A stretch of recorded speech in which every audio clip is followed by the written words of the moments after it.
What if I told you one of the greatest artistic civilizations in human history was hidden, looted, and scattered across the world?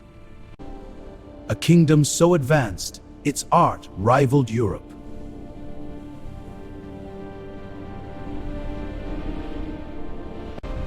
Its city stunned foreign visitors, and its legacy still sparks global controversy today. Welcome to the story of the Benin Empire and its legendary Benin bronzes. Long before colonial maps carved up Africa, deep in what is now southern Nigeria, a powerful kingdom was rising. This was the Benin Empire, not to be confused with modern-day Benin Republic.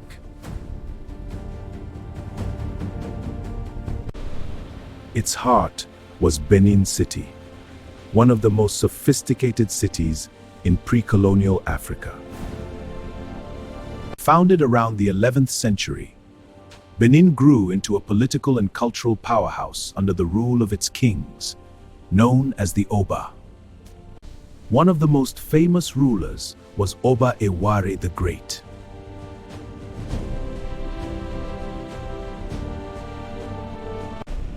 He transformed Benin into a mighty empire, building massive walls,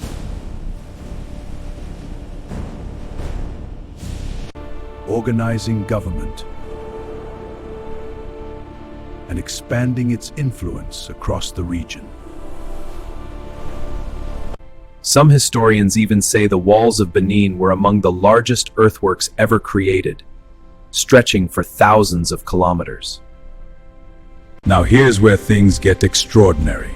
The people of Benin were not just warriors, they were master artists.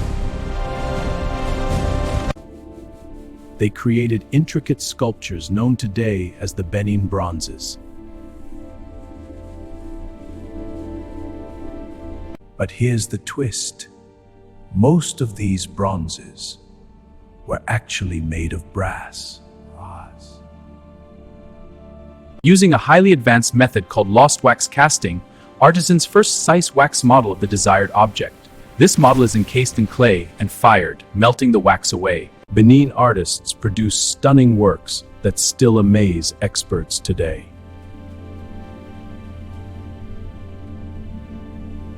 These artworks included royal plaques, sculpted heads of kings and queens, ivory carvings, ceremonial objects. Every piece told a story. They recorded history, celebrated royalty, and preserved the legacy of the kingdom. Every piece told a story. They recorded history, celebrated royalty, and preserved the legacy of the kingdom. These were not just decorations, they were living history in metal.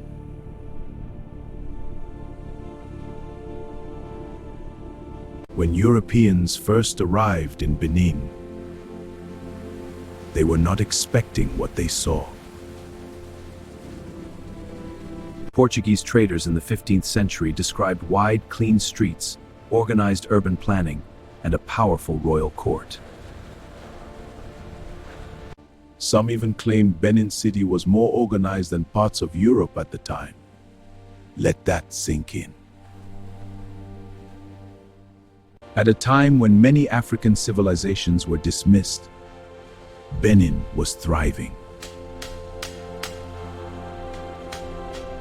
Benin wealth came from trade, ivory,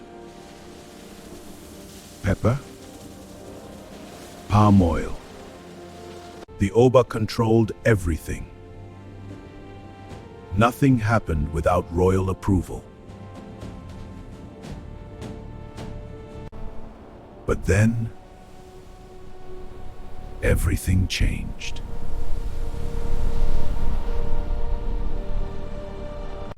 In 1897, the British launched what they called a punitive expedition.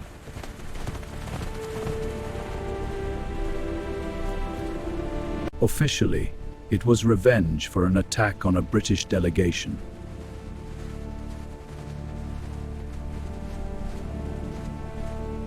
But in reality, it became one of the most devastating acts of cultural destruction in African history.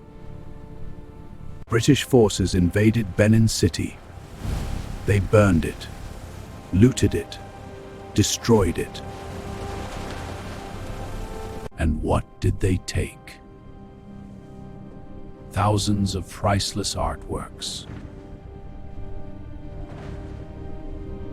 The Benin bronzes. These treasures were shipped to Europe.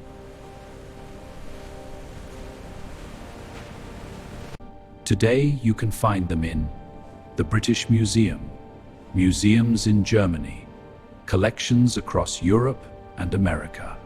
The Benin Kingdom's history was taken away piece by piece. Fast forward to today, and the story is far from over. The question is simple. Who owns the Benin bronzes?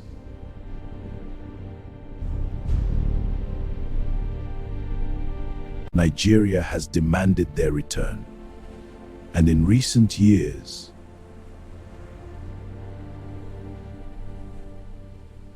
some museums have begun giving them back. Germany, for example, has returned several pieces, but many still remain abroad.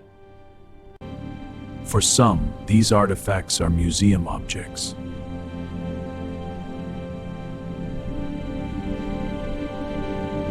For others, they are stolen heritage.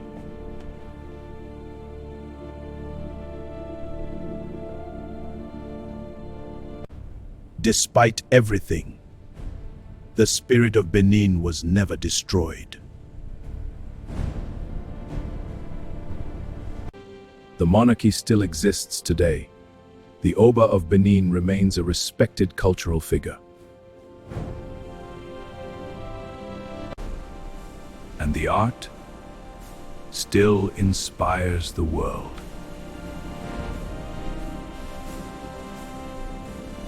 Modern artists, historians, and Africans everywhere.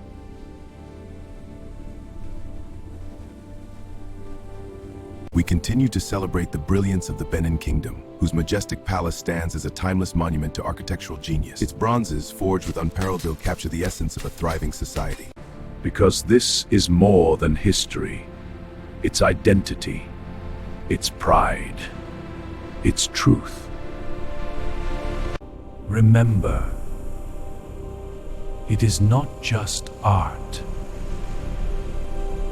It is a voice. A voice from a kingdom that refused to be forgotten. We were here.